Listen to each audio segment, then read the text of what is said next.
মৌলিকভাবে ফন্ডর বেশ কমার কারণে কিছু বেশ কম হয়েছে, এটা আমরা পরবর্তী ঠিক করে দেব। যে মৌলিকভাবে প্রত্যেকের জন্য এই তার প্রয়োজন পূরণের জন্য উপার্জন করা জরুরি। তো বিভিন্ন অবস্থা ভেদে গুরুত্বের বিচারে এর ভিন্ন ভিন্ন বিধান হয়ে থাকে। নিম্নে সংক্ষেপে তা আলোচনা করা হয়। উপার্জন করা ফরজে আইন। কিছু কিছু ক্ষেত্রে মানুষের জন্য উপার্জন করা কি ফরজে আইন। যে নামাজ, 5 ওয়াক্ত নামাজ পড়া যেরকম এটা ফরজে আইন, উপার্জন করারও কিছু ক্ষেত্র আছে। এই সমস্ত ক্ষেত্রে উপার্জন করা এটা কি বলেন ফরজে আইন।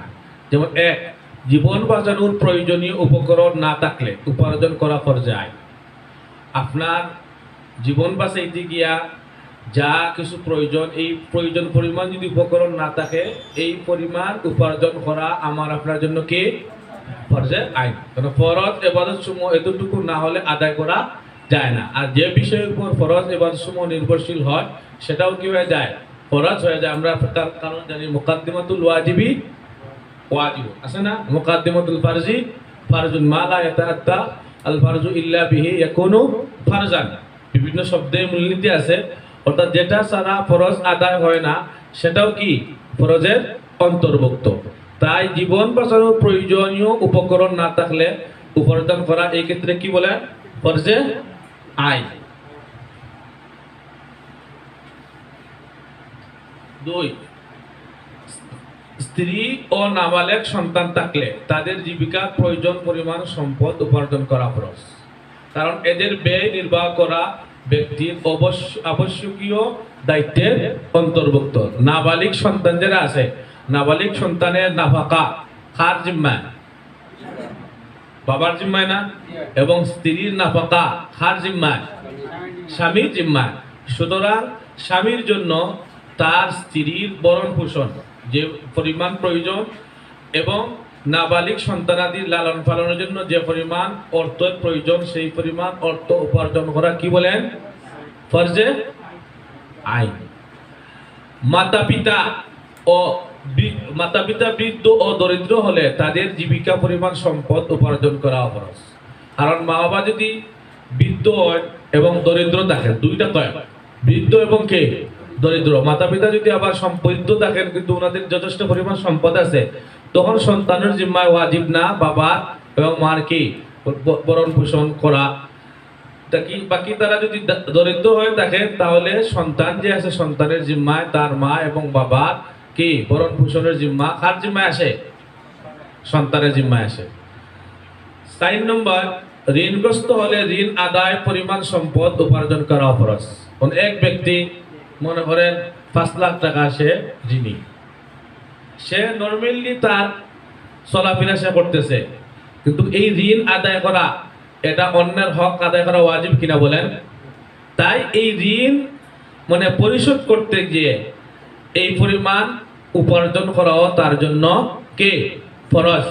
তাই এই ব্যক্তি ঋণ পরিশোধের নিয়তে যে উপার্জন করবে সে ফরজ ইবাদতের কি সওয়াব পাইবে।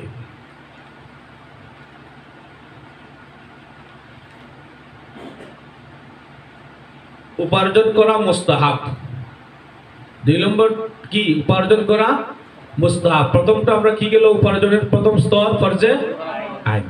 ফরজে আইনের মধ্যে কয়টা দ্বারা গেল? 4টা দ্বারা। 1 নম্বর দ্বারা কি? জি 2, 3, 4 মাশাআল্লাহ। 2 নম্বর স্তর উপার্জন করা কি বলতে দেখেন, উপার্জন করা মুস্তাহাব। পিতামাতা ব্যতীত অন্যান্য নিকটাত্মীয় অসহায় হলে তাদের ব্যয় নির্বাহের জন্য সম্পদ উপার্জন করা মুস্তাহাব। কেননা নিকটাত্মীয়দের সাথে সদ্ভাব বজায় রাখার ব্যাপারে হাদিসে বিশেষভাবে উৎসাহিত করা হয়েছে। এছাড়াও অন্যান্য গরিব মিসকিনদের সহায়তা করার জন্য সম্পদ উপার্জন করা মুস্তাহাব। এগুলো তার দায়িত্বের অন্তর্ভুক্ত না, কিন্তু একজন মুসলমান অসহায় মুসলমানদের সাহায্য সহযোগিতা করা এটা কোরআন হাদিসের মধ্যে উৎসাহ। তাআওয়ানু আলাল বিররি ওয়াত তাকওয়া। আছে না, তাআওয়ানু আলাল বিররি ওয়াত তাকওয়া ফি আমওয়ালিহিম হাক্কুল লিসাইলি ওয়াল মাহরুম। এই সমস্ত জায়গা, এবং সিলমান কাতাআকা ওয়াফু আম্মান যালামাকা ওয়া আহসিন ইলা মান আসাআ ইলাইক। বিভিন্নভাবে সিলাহ রেহমি করা, আত্মীয়তার হক বজায় রাখা, এই সমস্ত বিষয়ে উৎসাহিত করা হয়েছে। তাই এই বিষয়গুলো মুস্তাহাব, মানে এই বিষয়ে এই দায়িত্ব পালন করার জন্য অর্থ উপার্জন করা, এই ক্ষেত্রে এই স্তরে শরীয়তের বিধান কি? মুস্তাহাব। উপার্জন করা মুবাহ বা বৈধ। মুস্তাহাব মানে উৎসাহিত করা হয়েছে যে এটা করা প্রয়োজন, করার মধ্যে কি আছে? সওয়াব আছে। আর মুবাহ মানে এটা করা না করা উভয়টা কি? ইখতিয়ার।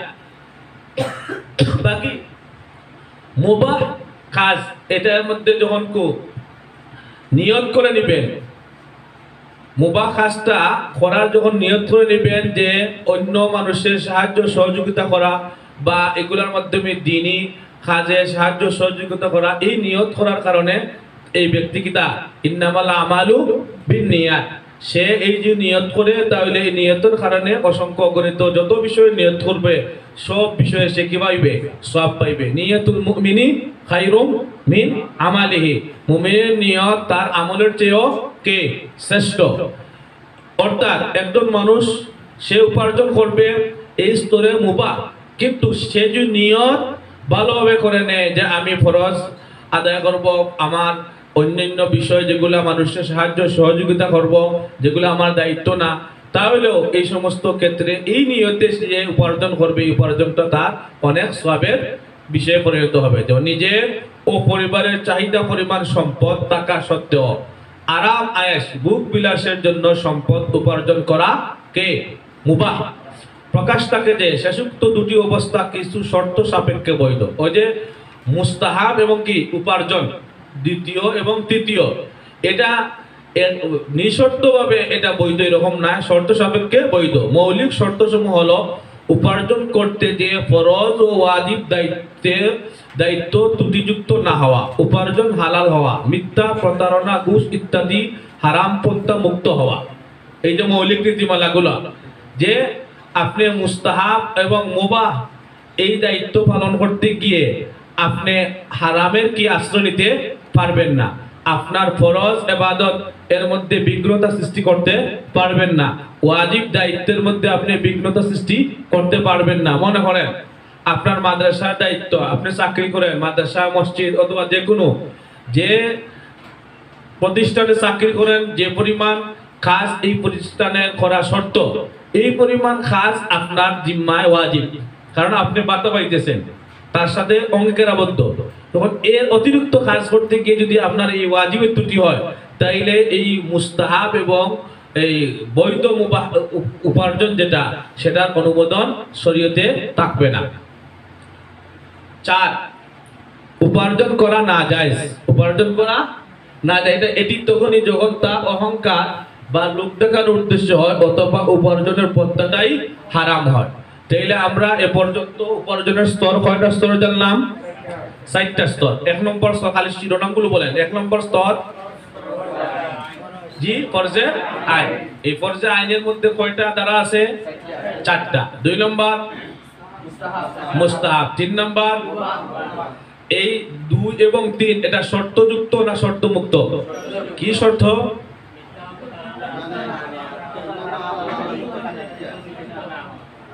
আচ্ছা, এখন দেখেন উপার্জনের ব্যাপারে ইসলামের দৃষ্টিভঙ্গি।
আশা করি আপনারা দেখছেন, অনেকে লিখে নিয়েছেন, আমি একবার বলে ফেলি যে উপার্জনের ব্যাপারে অতি সংক্ষেপে ইসলামের মৌলিক কয়েকটি দৃষ্টিভঙ্গি বা মূলনীতি উল্লেখ করা হলো, যথা 1, সম্পদ উপার্জন করতে হবে।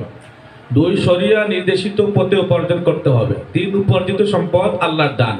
উপার্জিত সম্পদ শরিয়া নির্দেশিত পথে ব্যয় হবে।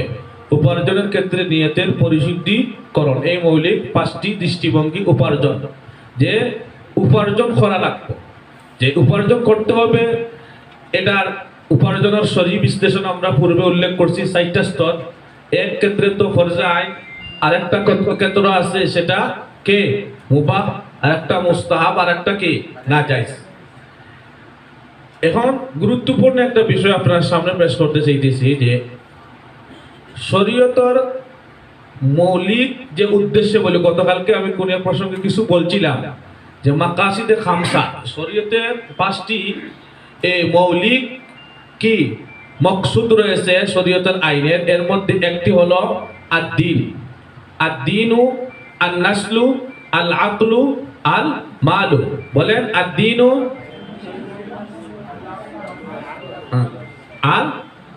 আল-মালু। আদ-দ্বীনু আন-নাসলু আল-আকলু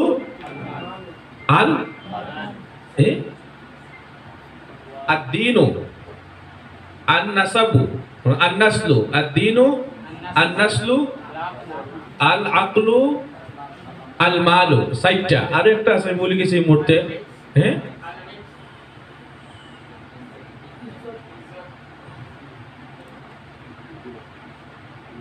আদ-দ্বীনু আন-নাসলু আল-আকলু আল-মাল। 4টি পরে বলতেছি, আমার রাইট আছে। তো মৌলিক হলো কয়টি? 5টি। এই 5টি জিনিস ছাড়া কোনো মানুষ মানে বাঁচতে পারবে না। মানুষের মৌলিক এই 5টি অধিকার। আদ-দ্বীনু কে লেখেন? আদ-দ্বীনু আন-নাসলু আল-আকলু আল-মালু। আচ্ছা, আমি পরে বলতেছি, আসলে পরে আপনাদেরকে বলে দিব। এই 5টা জিনিসের মধ্যে গুরুত্বপূর্ণ একটা জিনিস কি? আল-মাল। ইসলামী শরীয়তে মালকে মৌলিক 5টি জিনিসের অন্তর্ভুক্ত করেছে। দিন যেই রকম ভাবে মানুষের জন্য জরুরি, আকল যেই রকম ভাবে মানুষের জন্য জরুরি, নসলের হেফাজত যেই রকম ভাবে মানুষের জন্য জরুরি, ওই রকম ভাবে সম্পদের হেফাজত মানুষের জন্য কি জরুরি। তাই সম্পদ তার হেফাজত অবশ্যই কি করতে হবে। এর থেকে বোঝা যায় যে সম্পদ ইসলামী শরীয়তে সম্পদের গুরুত্ব কতটুকু। তাই সম্পদের গুরুত্ব অনেক বেশি। এজন্য মন যেরকম চায় সেরকম ভাবে আমরা কি করতে পারবো না, সম্পদ উপার্জন করতে পারবো না। ইসলামী অর্থনীতি যে মৌলিক নীতিমালার জন্য আমরা বলছি শর্তযুক্ত কি স্বাধীনতা। সম্পদ যা চায় সে উপার্জন করতে পারবে, কিন্তু এই ক্ষেত্রে শর্তযুক্ত রয়েছে। হালাল হারাম যেটা সেটা মেনে চলতে হবে। এটাই সবচেয়ে বড় সফলতার কারণ ইসলামী অর্থনীতি। যখন মানুষ হারাম থেকে বাঁচবে, হারাম মানেই জুলুম, হারাম মানেই মানুষের উপর কি নির্যাতন, অন্যায়ভাবে অন্যের সম্পদ ভোগ দখল করা, এটা ইসলামে কখনো কি দেয় না, মানে অনুমোদন দেয় না। তো এ পর্যন্ত উপার্জন সম্পর্কে দৃষ্টিভঙ্গি জানলাম, উপার্জনের স্তর জানলাম। গুরুত্বপূর্ণ একটা দিক আমার রয়ে গেছে সবুজ অর্থনীতি ও সুনীল অর্থনীতি। সবুজ অর্থনীতি ও সুনীল অর্থনীতি সম্পর্কে কারো ধারণা আছে বলতে পারবেন? সবুজ অর্থনীতি এবং কি সুনীল অর্থনীতি অতি সংক্ষিপ্ত ভাবে আমি এখানে বলবো, স্লাইড তৈরি করতে পারি নাই বা যেটা আছে সেটা খুব সংক্ষিপ্ত। আমি এখান থেকে আপনাদেরকে পড়ে শোনাইতেছি। সবুজ অর্থনীতি বর্তমান সময়ে অর্থনীতিতে সবচেয়ে আলোচিত অর্থনীতি গ্রিন ইকোনমি বা সবুজ অর্থনীতি বলা হয়। অদূর ভবিষ্যৎ মূলত সবুজ অর্থনীতি। এর আবেদন ও গ্রহণযোগ্যতা দিন দিন বৃদ্ধি পাচ্ছে। সবুজ হলো প্রকৃতির প্রতিচ্ছবি। খেয়াল করবেন, সবুজ হলো কি? প্রকৃতির প্রতিচ্ছবি।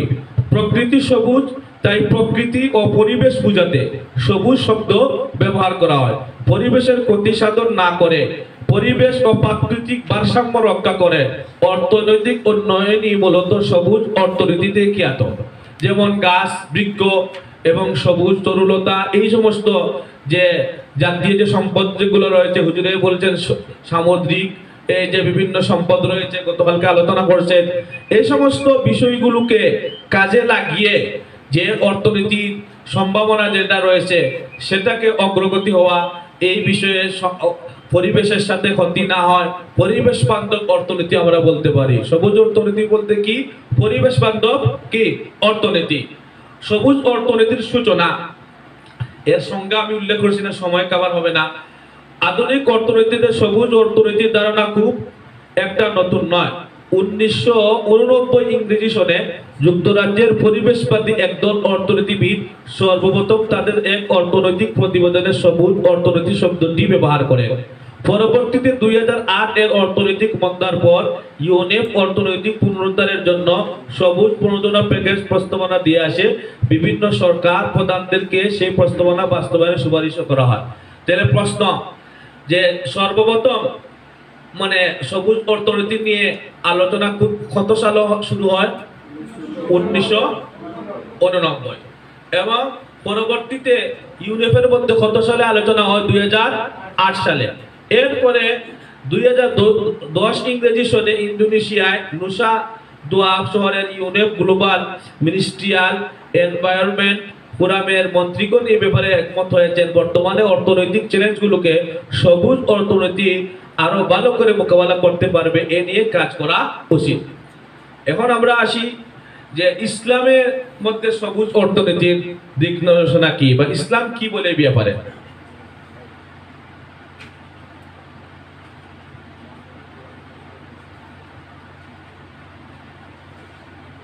সবুজ অর্থনীতি ও ইসলামী অর্থনীতি।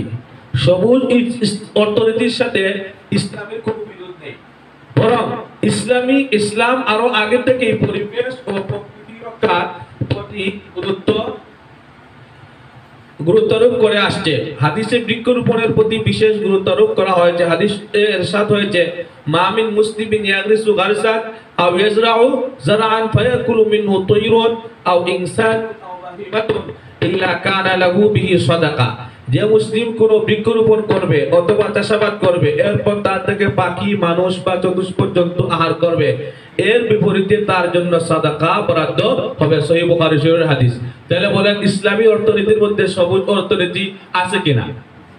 এবং যদিও অর্থনীতি সবুজ অর্থনীতির আলোচনা পর্যালোচনা শাস্ত্রীয় দিক দিয়ে আলোচনা 1989 সালে শুরু হয়েছে। ইসলাম কি 1989 থেকে ইসলামের জন্ম? বহু আগ থেকে ইসলামের মধ্যে এই দিক নির্দেশনাগুলো রয়েছে। শুধু আমাদের সময়ের ভাষায় সেটা বোঝা, সময়ের ভাষায় সেটা কি করা, উপস্থাপনা করা, এটাই আমাদের দায়িত্ব। এই যে হাদিসটা মুসলিম শরীফের মধ্যে আছে, কিতাবুল বুয়ু আমরা তো পড়ি, কিন্তু আগের কিতাবুল বুয়ু পড়া আর এখন অর্থনীতি সম্পর্কে পড়ার পর কিতাবুল বুয়ু পড়া দেখবেন আসমান জমিনের পার্থক্য হয়ে যাবে। আমি আলহামদুলিল্লাহ কিতাবুল বুয়ু 3-4বার পড়াইছি। গত বছর কিতাবুল বুয়ু পড়ানি আর আগের কিতাবুল বুয়ু পড়ানি আসমান জমিনের পার্থক্য। আগে এই স্বাভাবিক গতানুগতিক আলোচনায় শুনছি, আলোচনা করছি যে নাহা রাসূলুল্লাহ সাল্লাল্লাহু আলাইহি ওয়াসাল্লাম আনবাইল গরার, এত গরর সম্পর্কে আলোচনা। কিন্তু এই গরর যে ইসলামী অর্থনীতির অনেক গুরুত্বপূর্ণ একটা মূলনীতি, এর আলোকে যে অনেক বড় বিষয়ের সমাধান, এই আধুনিক ভাষায় সেটাকে বুঝা, আধুনিক ভাষায় সময়ের ভাষায় সেটাকে উপস্থাপন করা, ওই সময় এই এই দৃষ্টিভঙ্গি ছিল না বা এইভাবে এই অধ্যয়ন ছিল না। কিন্তু পরবর্তীতে জানার কারণে আলহামদুলিল্লাহ দেখা যায় মুসলিম স্থানে পড়াইতে, কিতাবুল বই পড়াইতে যেভাবে আরাম, যেভাবে সহজ, এরকম আগে এই ইন্টারেস্টটা ছিল না।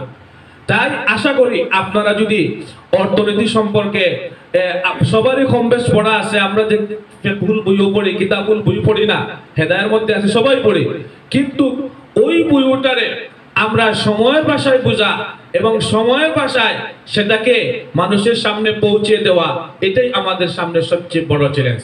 এজন্য খেয়ে আমরা প্রস্তুত আছি ইনশাআল্লাহ। বলেন এই বিষয়ে আমাদের তদরিব প্রশিক্ষণের প্রয়োজন আছে কিনা আপনারা বলেন।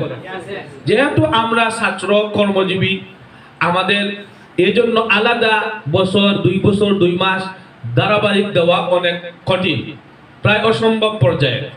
তাই আমরা যদি পরিকল্পনা করে কাজ করি, আমাদের ছাত্র জীবনের পাশাপাশিও, আমাদের দর্শে নিজামির পড়াশোনার পাশাপাশিও আমরা গুরুত্বপূর্ণভাবে দর্শন নিজামির পড়াটাই সময়ের ভাষায় আমরা বুঝতে পারবো, একটু প্ল্যান করে যদি কাজ করি। এই প্ল্যানে কে কে শরীক হতে চান বলেন? আল্লাহ সবাইকে কবুল করুন। আমরা এটা প্ল্যান করতেছি বিশেষ করে সিলেটবাসীদের জন্য। হুজুরের সাথে আলোচনা হয়েছে, হুজুর অনেক আগ্রহ দিয়েছেন, হুজুর নিজেই প্রস্তাব দিয়েছেন এবং আমরাও যতটুকু সম্ভব মারকাজু শহীদুল ইসলাম আল আমিনের ব্যবস্থাপনায় আপনাদের জন্য সামনে একটা তদরিবের ব্যবস্থা, 2 মাসের একটা কোর্স হবে, যে 3 সপ্তাহ, 2 মাসের মধ্যে আমরা 3 অথবা 4 সপ্তাহ হুজুররা ঢাকা থেকে আসবেন এরকম ভাবে, আর আমরা 12টা ক্লাস নিব। এই 12টা ক্লাসে মোটামুটি মৌলিকভাবে ইসলামিক অর্থনীতির আমরা একটা পূর্ণাঙ্গ রূপরেখা, পূর্ণাঙ্গ বাস্তবায়ন তো করা সম্ভব না, একটা রূপরেখা দিতে পারবো। আশা করি এই রূপরেখা নিয়ে আপনারা সামনে অনেক আগবাড়তে পারবেন। এরপরে এই সমস্ত কোর্স করার পরে আপনি সিএসএ যে হুজুর বলছেন, এওপি, ওই যে আমাদের নামের শুরুতে লেখা সিএসএ, এওপি বাহরাইন, আপনারাও এই পরীক্ষার সামনে দিয়ে আপনারাও এই ডিগ্রি, সর্বোচ্চ আন্তর্জাতিক ডিগ্রি অর্জন করতে পারবেন ইনশাআল্লাহ। এর জন্য প্রাথমিকভাবে আপনারা এই কোর্সগুলো যদি করেন, তাহলে দেখবেন পরবর্তীতে এই আন্তর্জাতিক মানের কোর্স, এই যে কি আল মাআইর আশ-শারঈয়া, এই কিতাবটা বোঝা, কিতাব পড়া, এইভাবে পরীক্ষায় অংশগ্রহণ করা আপনার জন্য অনেক সহজ হয়ে যাবে। তাই আমি সকলকে অনুরোধ করব, আপনারা নিজে এবং নিজের সাথে নিজের জন্য যা পছন্দ করেন, আপনি আপনার আরেক ভাইয়ের জন্য সেটাই তো পছন্দ করেন, এটা ইসলাম আমাদেরকে শিখায়। তাই আপনাদের মাদ্রাসার প্রতিষ্ঠানে যারা মেধাবী ছাত্র আছে বা স্বাভাবিক ছাত্র আমরা যারা আছি, সকলকে ফিকহুল মুআমালাতের বিষয়ে যেন আর আমাদের দুর্বলতা না থাকে। আজ থেকে যেন ফিকহুল মুআমালাতের যে দুর্বলতা আমাদের জীবন থেকে সম্পূর্ণভাবে, এটা স্থায়ীভাবে আমরা বহিষ্কার দিতে চাই। কি বলেন, আপনারা রাজি আছেন কিনা? ফিকহুল মুআমালাতের যে দুর্বলতা আমাদের জীবন থেকে, এই দুর্বলতার বিষয়টা একবারে চিরতরে বিদায় দিতে চাই। এজন্য মারকাজ শহীদুল ইসলাম আল আমিন এবং আইএফএ কনসালটেন্সির যৌথ উদ্যোগে আমরা একটা তদরিবের ব্যবস্থা করতেছি। আপনারা দোয়া করেন। আশা করি মাগরিবের আগবাদ হুজুর বিস্তারিত ঘোষণা দিবেন। আর যারা আজকে এটা এই ভর্তি হওয়ার জন্য এই যারা ঘোষণা দিবেন যে ভর্তি হবেন, তাদের জন্য কিন্তু আমরা বিশেষ ছাড় দিব। অনেক ভর্তুকি দিয়ে আপনারা খেয়ে কত দিচ্ছেন সকলের জানা আছে, কিন্তু যে খরচটা হয়েছে অনেক খরচ। এই যে 3 বেলা খাবার, 4 বেলা খাবার, উস্তাদদের আসা যাওয়ার টিকিট ভাড়া, আরো অন্যান্য লিফলেট, বহুত খরচ রয়েছে। এই খরচের সামান্য কিন্তু আপনাদের মাধ্যমে ওইটা নাই, অনেক ভর্তুকি দিতে হয়েছে। সামনে যদি খালি ভর্তুকি দিতে হয়, আমরা উৎসাহ হারিয়ে ফেলবো। এজন্য মনে করেন দিন শিখার জন্য টাকা খরচ করা এটা সওয়াবের কাজ না গুনার কাজ? বরং প্রয়োজন দ্বীনি ইলম, ফরজ ইলম শিখার জন্য টাকা অর্জন করতে হলেও সেই টাকা অর্জন করা, ব্যয় করা, এটা কিসের মধ্যে করবে বলেন? সদকার অন্তর্ভুক্ত না? তাই আপনারা আন্তরিকতা আছে, 2 মাসে অনেক গুরুত্বপূর্ণ দর্শ নিবেন, অনেক গুরুত্বপূর্ণ বিষয় শিখবেন। যারা আজকে ভর্তি হয়ে যাবেন তাদের জন্য আমরা একটা স্পেশাল ছাড় দিব, আর পরবর্তীতে সময় থাকবে ভর্তি হওয়ার জন্য। আর ভর্তি সবার কমপ্লিট হওয়ার পরে আমরা ক্লাস শুরু করবো ইনশাআল্লাহ। তো সময় শেষ হয়ে গেছে, আমাদের সময়। আসলে নামাজের পরে আপনাদেরকে আরো 5-7 মিনিট সময় দেওয়া হবে। আমার এই যে ওর লেখাটা দিয়ে দিবেন, এরপরে উস্তাদ মোহতারাম আলোচনা শুরু করবেন। আমরা নামাজের জন্য চলে যাই ইনশাআল্লাহ। সামনে ইনশাআল্লাহ।